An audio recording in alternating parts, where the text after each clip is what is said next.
esta conferência que vamos ter agora é relacionada com a área do marketing digital, portanto, vamos falar, acima de tudo, de conteúdos criativos e potencial de amplificação. Comigo tenho Filipa Machado, da Emma, da Sleep Company, portanto, aqui com um produto que cada vez mais pessoas conhecem, e tenho também a Luísa Manso, da Y Creative, neste caso Head of Strategy, e eu não disse, mas a Filipa Machado é Global Brand Manager. São feitas as apresentações, sugiro começarmos a falar precisamente aqui um bocadinho sobre como, nesta área de fazer conteúdos para promover um produto, para depois, na esperança de o amplificar o máximo possível, como é que foi a evolução nestes últimos tempos? Tem-se falado muito aqui no impacto da pandemia já nesta conferência.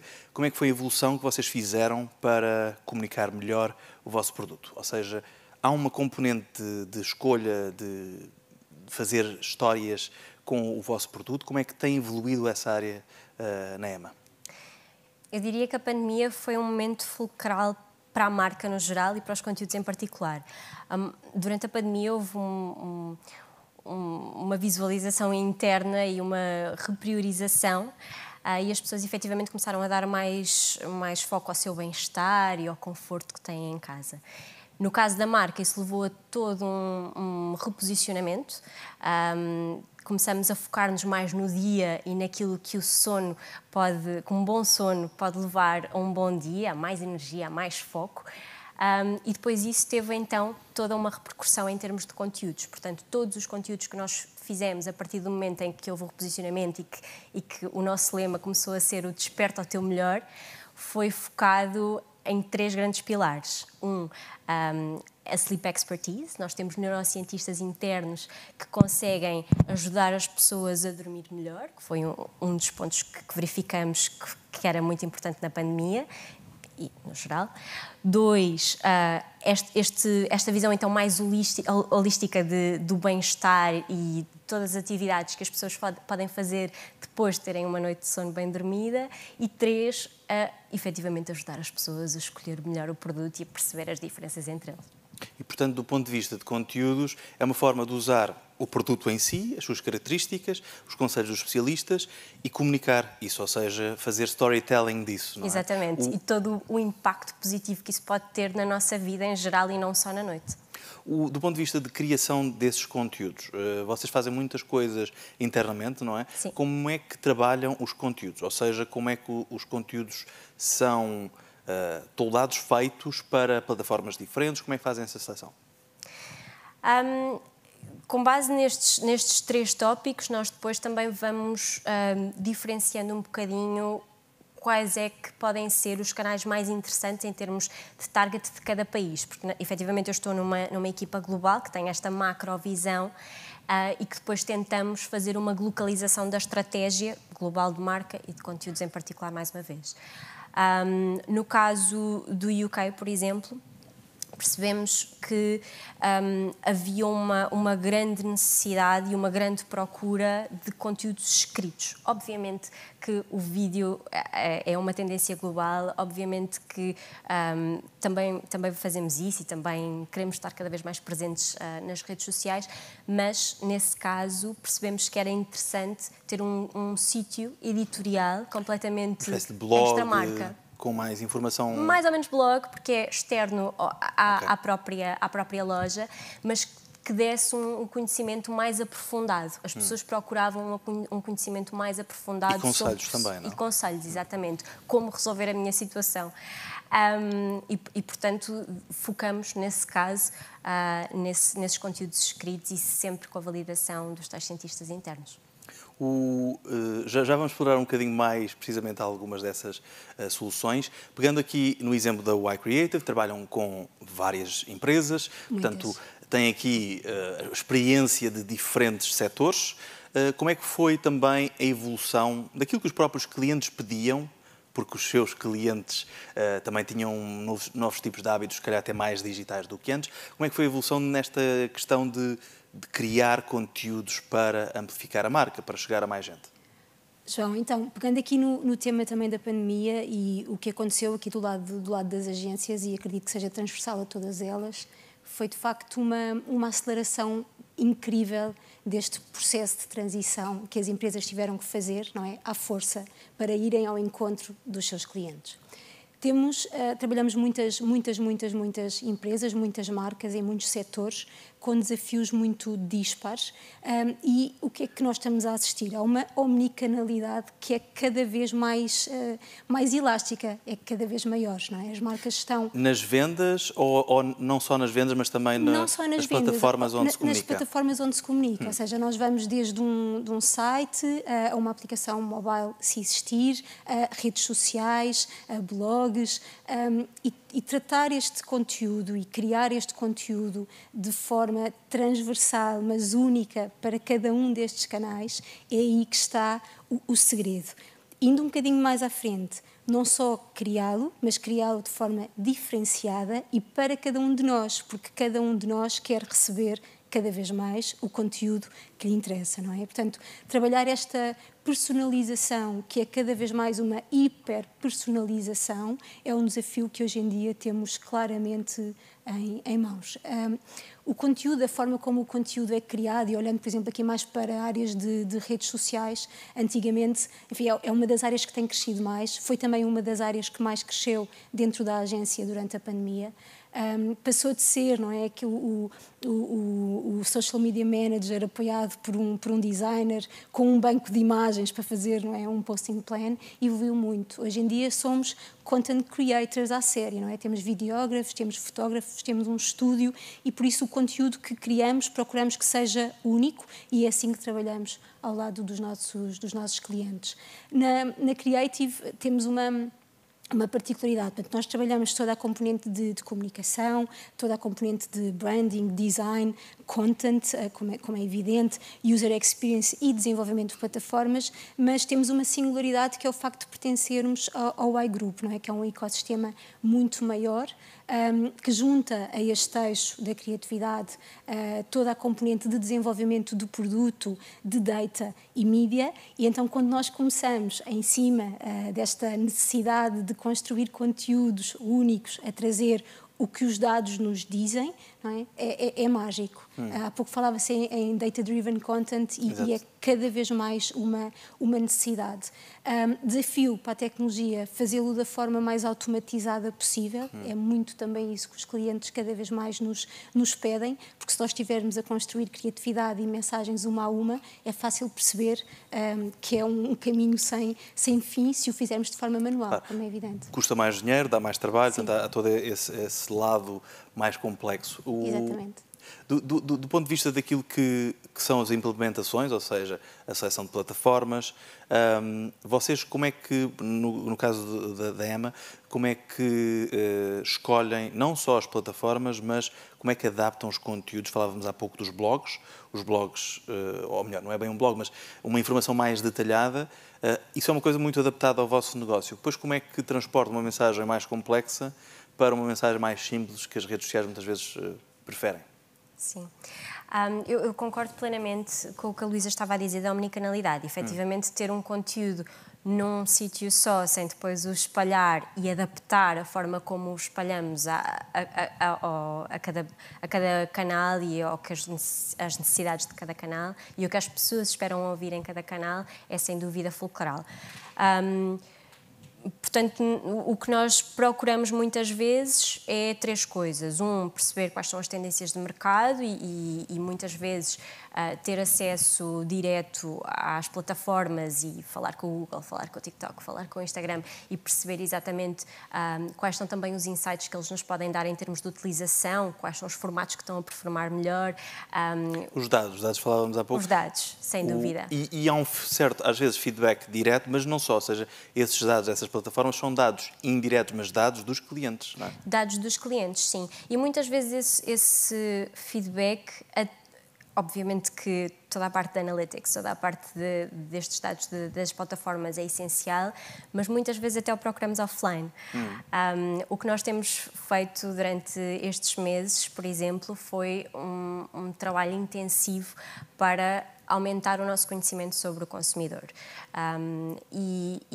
Durante estes meses fomos inclusivamente à casa de pessoas, ver como é que elas dormiam, falar com elas e efetivamente cruzar estas verdades que são de uma amostra, naturalmente, mas que acabam por ser verdades universais, e cruzar isso com os dados que as plataformas nos dão, depois acaba por nos dar também aqui uns insights muito mais interessantes e que aplicamos não só em conteúdos, mas na forma como trabalhamos os produtos, na forma como comunicamos em todos os canais e nas próprias mensagens-chave que comunicamos. Portanto, acaba por ser uma visão muito 360 e muito focada naquilo que os clientes nos dizem. E é curioso como, lá está, esse contacto muito direto pode ter vantagens, não é? Há muitos anos falava-se muito nos focus groups, é uma espécie de focus group mais limitado, porque na verdade temos o maior focus group hoje em dia, que é um bocadinho pouco, às vezes, personalizado, que é os dados analíticos, o grosso das pessoas, o que é que elas fazem, o comportamento delas, mas ouvir uma opinião muito focada, uma pessoa a dar a sua opinião muito pessoal, às vezes também tem esses ganhos, não é? E às vezes até nos ajuda a interpretar os dados, porque olhar para uma tabela, sim, dá para retirar alguns insights, mas o porquê nem sempre fica 100% claro. E ao ouvir o porquê de pessoas reais, porque não nos podemos esquecer que não estamos só a falar de números, não é? Estamos a falar de pessoas reais, ouvir esse porquê diretamente da boca delas, de facto, muitas vezes, ok. No caso da Y-Creative, como é que obtém muitas vezes esse feedback? Falámos dos dados também, mas o próprio feedback dos clientes, de o que é que está a resultar, não está. Houve alguma surpresa de coisas que resultam mais ou menos? Algum caso concreto que possam partilhar? Queria só pegar naquilo que a Filipa estava a dizer, que é engraçado esta procura pelo insight, não é? Que seja uma verdade universal, que está na base do nosso dia-a-dia, não é? Eu acho que as agências são todas um bocadinho obcecadas por isso, mas por uma razão muito simples, que é só quando nós conseguimos construir uma mensagem que está assente numa verdade que é universal, é que nós depois conseguimos ter o verdadeiro engagement do lado de lá, não é? Se essa não for a base, nós não conseguimos fazê-lo. E pegando também na questão do focus group, nós temos, enfim, o privilégio de trabalhar num grupo de 450 pessoas à data, e sempre que arrancamos para um projeto, há duas verdades. É a questão do insight, não é? E isso é verdade para um projeto mais de comunicação, mais offline, mais tradicional, ou para um projeto que vai viver pura e simplesmente no digital. E a auscultação. Então, muitas vezes nós auscultamos dentro de casa, precisamente para termos esse feedback, e é curioso o que a Filipa está a dizer. Somando a este ponto, também um dado curioso, que é, de facto, nos últimos anos, não é? Há uma opção muito grande pelo digital e pelas marcas estarem no digital, saberem estar no digital, com múltiplos desafios, não é? Porque o desafio de construir e de desenvolver, por exemplo, uma plataforma, um site, dito de um website, que pode ser transacional, pode ter uma área, um programa de loyalty em cima, por exemplo, ou saber, por exemplo, estar também no digital, mas do ponto de vista mais de engagement, de interação, de reach, como é o caso da presença das redes sociais, são objetivos completamente diferentes, não é? Do ponto de vista de feedback e de resultados, às vezes temos surpresas, sim. A parte boa de trabalhar muito em digital e em campanhas digitais é que definimos uma estratégia, não é? Testamos e rapidamente conseguimos ajustar a estratégia que estava definida. Agora, até recentemente lançámos um projeto que tem alguma inovação na sua base, porque conseguiu que o suporte fosse diferente de tudo o que existe no mercado e reimaginou aqui a user experience e a jornada digital do consumidor. E quando olhamos para os primeiros resultados, o que queríamos e o que as marcas querem é sempre vender mais, não é?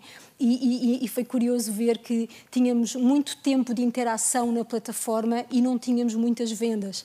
E foi muito interessante. De facto, nós montámos uma estratégia de conteúdos, fizemos algo que se equipara muito a uma navegação num feed de uma rede social, e portanto as pessoas estão muito habituadas a este comportamento de ok, estou a fazer scroll, estou a ver, mas depois não estavam a fazer a ação. Se calhar precisamos de introduzir alguns CTAs, precisamos de ser um bocadinho mais agressivos, mas foi interessante porque é uma plataforma que devia gerar vendas, gerou muito tempo de permanência do utilizador e não gerou logo no imediato resultados em termos de conversão. Isto é curiosíssimo, porque às vezes temos uma estratégia delineada e achamos que vamos ser certeiros naquilo que vamos obter e depois temos surpresas pelo caminho. Exato, e é preciso muitas vezes adaptar para chegar Sim, e o digital onde se quer, permite-nos isso. Adaptação muito rápida e flexível. Muito rápida. Fico curioso também do ponto de vista daquilo que é a execução. Muito concretamente, houve alguns exemplos, por caso da EMA, de coisas que estão a experimentar agora, que estão a resultar bem. Há alguns exemplos que estejam a ser agora testados e que, de facto, estejam a ser mais interessantes do que estavam à espera, por exemplo? Sim. Ou plataformas utilizadas, por exemplo? A EMA é uma empresa muito focada em performance. E, portanto, tudo o que nós testamos acaba por ser de uma forma muito científica. Levantamos uma hipótese e depois vamos testando mercado a mercado, canal a canal. Um dos últimos testes que eu acho que foi super interessante e que poderá aqui mudar um bocadinho a forma como também abordamos os próprios conteúdos e trabalhamos a marca no geral, foi uma campanha que fizemos na Holanda há uns meses atrás, em que foi puramente de marca, puramente de posicionamento, que era uma coisa que, naturalmente, há outras marcas que já o fazem, mas que nós não tínhamos muito esse hábito. Era mais no equilíbrio. E, de facto, era uma campanha que reforçava o desperta ao teu melhor e que associava este posicionamento da marca não só a estar muito bem de manhã, mas aos próprios valores. Despertar o teu melhor também pode ser ter os valores certos e fazer com que a pessoa que partilha a vida e partilha o colchão também se sinta melhor e durma melhor à noite. E no final o que vimos foi que esse teve muito impacto positivo, não só para a marca, mas até no tráfego para o site, até na conversão, que é uma coisa muito difícil de se medir com o Keyless Future. E não era o objetivo inicial logo à partida? Não era o objetivo inicial, exatamente. Portanto, isso foi um bom exemplo e que certamente irá influenciar um bocadinho a forma como vamos trabalhar mais daqui para a frente. Do ponto de vista de tendências, onde é que vêm as tendências ir e quais é que querem experimentar nesta área, não só de fazer conteúdos diferentes para cada plataforma, falávamos há pouco, mas também de os amplificar, onde é que eles têm maior capacidade de serem amplificados nesta altura? Nós ainda estamos a experimentar muitas coisas que se calhar algumas empresas já experimentaram. Portanto, eu não sei até que ponto é que, em termos de formatos, seremos altamente disruptivos nos próximos meses. O que poderemos, isso sim, ser, em termos de tendências, é nos tópicos. Na forma como também trazemos este posicionamento diferenciador e o facto de falarmos de coisas como a ciência do sono de uma forma entertaining, o tal infotainment, pode ser aqui uma forma de surfar a tendência do infotainment, em que as pessoas procuram esse tipo de informação em serviços de streaming, no TikTok, e, portanto, surfamos essa onda, essa tendência no nosso contexto, adaptado ao negócio. E portanto, creio que a tendência será mais, então, nos tópicos e nas formas como trabalhamos os tópicos, não tanto nos formatos ou nos canais. Do ponto de vista de canais, já agora, já experimentaram TikTok? Ainda não entraram por aí? TikTok estamos mais em termos de ads. O nosso canal principal continua a ser o Facebook, o Instagram e algum do YouTube. Interessante. Já agora, recorrem a influenciadores? Sim, massivamente. Massivamente, exato. Não, mas efetivamente vemos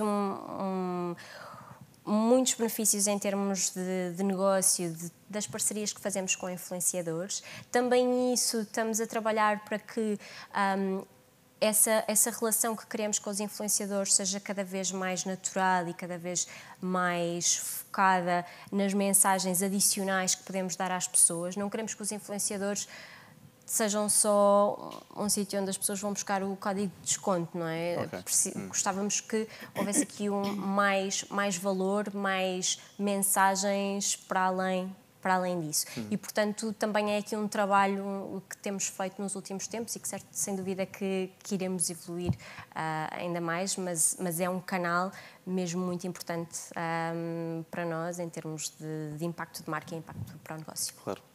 No caso aqui específico da agência, como é que esta criação de conteúdo ligada, falávamos dos influenciadores, também desbloqueia aqui eventualmente um potencial de amplificação, porque chega aos seguidores deles, de certa forma? Sim, e é um pedido que nos chega direto dos nossos clientes.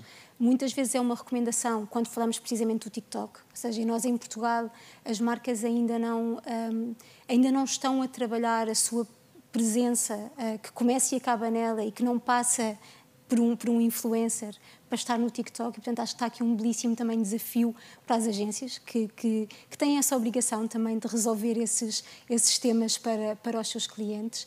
Depois podemos falar um bocadinho melhor sobre isso, Filipa. Mas as marcas muitas vezes dizem-nos, enfim, nós queremos trabalhar com influenciadores, mas façam vocês a vossa sugestão. É muito bom ter essa liberdade, não é? As agências adoram ter um bom briefing e adoram ter liberdade para trabalhar. É difícil cada vez mais fazer essa escolha. Há muitos, mas é cada vez mais difícil sermos diferentes e fazermos a diferença com estas parcerias. E por isso eu acho que o caminho passa muito mais pelo conteúdo próprio e exclusivo das marcas, em saberem estar muito bem nestes canais de social media, em conseguirem inovar, e há aqui uma oportunidade clara no TikTok. Portanto, ou estão através dos ads, ou estão através de influenciadores. É assim que nós vemos as marcas a estarem no TikTok em Portugal. E, portanto, acho que há aqui ainda um belo caminho a percorrer. Do ponto de vista precisamente dessa amplificação, é possível quantificar mais ou menos o quão a amplificação por plataforma em Portugal funciona? Por exemplo, fala-se muito que o TikTok ainda não tem uma grande expressão mas está a crescer em Portugal, muito, não é? mas está a crescer, sim. E quando nós olhamos para uma tendência de crescimento, sabemos que é lá que temos que estar e temos que nos preparar para saber estar, não é? Depois há sempre aquelas marcas que vão na frente e que vão desbravando caminho. Quem chega mais tarde aprende com quem já lá está. Mas acho que mais do que o potencial de amplificação, e sim, temos muitos clientes que nos pedem reach e criação de conteúdos para reach. Claro que depois criamos os conteúdos, mas sem mídia não vamos lá, não vamos a lado nenhum, não é? Mas mais do que isso, acho que o grande desafio é trabalhar o engagement, é trabalhar a pertinência, é trabalhar a relação entre a marca e o consumidor. Há pouco falávamos um bocadinho, achei curioso esse exemplo que a Filipa estava a dar dessa campanha, que foi precisamente uma campanha de posicionamento e que depois teve resultados inesperados.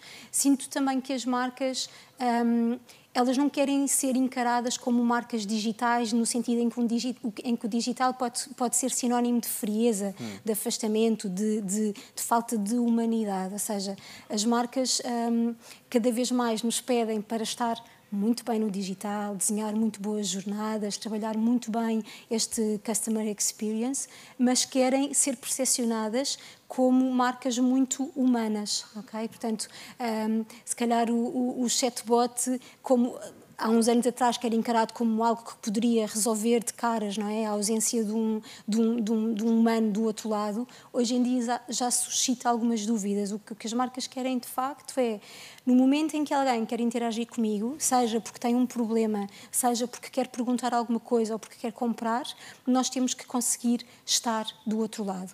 Isto vai desde a existência de um ponto de venda, de um balcão, ou, por exemplo, de fazermos customer care no Instagram, que se calhar há uns anos atrás era uma coisa impensável e que hoje em dia está cada vez mais a acontecer. Mesmo começou respondendo, muito no Facebook, não é? Precisamente, começou muito no Facebook, no Messenger, no Facebook, que muitas marcas começaram a adotar para ser este client care, client E aí havia chatbot, service. ou seja, o Messenger é fácil colocar um chatbot, mas, por exemplo, Twitter não, nem tão pouco Instagram. Também não há chatbots, acho eu, se não estou em erro, no Instagram neste momento. Não, agora, de facto, temos clientes que... Os clientes já não se importam de repente, estarem a fazer client care num Instagram. Há uns anos atrás era impensável, hoje em dia está a acontecer. por outro lado, o Instagram também nos está a conseguir dar muitos... Falávamos há pouco de feedback, não é? Ou seja, fazer pequenas polls, pequenos questionários através de stories, por exemplo, é algo que as marcas também fazem muito. É fácil aferir sentimentos, opiniões, e é muito interessante que estejam a fazer isso também. Mas pronto, há um longo caminho para percorrer. Posso partilhar que nós, muito recentemente, adquirimos um equipamento de neuromarketing para conseguir avaliar a performance, ou melhor, o sentimento por parte dos utilizadores, de quem está do outro lado, quando está em contacto com um asset digital, seja um post, seja, enfim, um formato digital qualquer. E isto é muito interessante porque é a tentativa das marcas conseguirem obter feedback automático, em real time, sobre aquilo que nós lhes estamos a mostrar. Portanto, acho que também há um caminho fantástico a fazer a este nível, não só a nível da automação, como falávamos há pouco, mas também ao nível do neuromarketing. Interessante. Estamos mesmo quase a terminar, mas não resisto a perguntar, por exemplo, no caso da Emma, como é que, falávamos há pouco de influenciadores, há uma aposta entre os maiores, mais pequenos, como é que vocês gerem isso, sendo que há marcas que preferem ir logo para os maiores, outras que até preferem mesmo os mais pequenos? Não sei qual é a vossa perspectiva aí, ou postura. Eu diria que é um mix, e muitas vezes depende também do próprio tema e da própria campanha, do impacto que queremos causar, mas essencialmente procuramos ter os micro, os médios e depois se calhar um ou dois que nos ajuda a chegar ali a uma audiência ainda mais, claro, depende mais também lata. da campanha necessária. Projetando um bocadinho o futuro, onde é que pensam nesta área ir, do ponto de vista de coisas novas para experimentar ou desenvolver? Conteúdos ou influenciadores? Conteúdos em geral, não influenciadores. Conteúdos, nós temos tantas ideias e uma estratégia muito definida daquilo que queremos atingir e como é que o queremos fazer, e honestamente ainda há um mundo que queremos explorar. E depois há todo este crescimento e as mudanças que se vão vendo nas plataformas, nas pessoas, nas tendências, e portanto é preciso não fechar ideias, é estar aberto, não é? Sim. Eu acho que de facto, se calhar daqui a um ano posso receber a mesma pergunta e a minha resposta vai ser a mesma. Ainda temos tanto por explorar. Vai haver sempre E aquilo que se explora hoje pode não se estar a explorar para o próximo ano, porque as coisas mudam. Sim. Pegando precisamente na mesma pergunta, por onde é que isto nos está a levar? Sim, há um desafio engraçado que é, nós às vezes temos briefings, não é, em que o target é dos 8 aos 80, não é? Que é sempre aquela coisa, e agora? E depois quando fazemos esse exercício de identificar influenciadores, às tantas olhamos para este range, não é, que é muito amplo, e acabamos por criar, obviamente, uma série de segmentos, de perfis. Então, o primeiro exercício óbvio que se faz é encontrar uma pool de influencers que faz match com aquele que é, com a persona que está dentro daquele perfil. Portanto, às tantas temos aqui uma manta e muitas vezes começamos assim. Eu não tenho a resposta clara para isso. Diria que, de facto, aqueles nano-influenciadores, micro-influenciadores, que têm comunidades bastante pequenas, mas muito fiéis, parece-me ser um caminho mais seguro, mas, por outro lado, estamos numa fase de, por exemplo, lançamento de um novo produto, ou temos uma questão de falta de reconhecimento, de awareness, então nós temos é que maximizar e chegar ao maior número de pessoas, e então, se calhar, aí temos que escolher influenciadores que têm comunidades bastante superiores. Acho que adapta-se muito, não é, ao desafio e ao objetivo da marca e a sua fase de maturidade. Claro. E de facto vamos ver onde é que as tendências nos levam. Muito obrigado, podíamos continuar aqui a conversar, mas o nosso tempo chegou ao fim. Obrigado e até a próxima.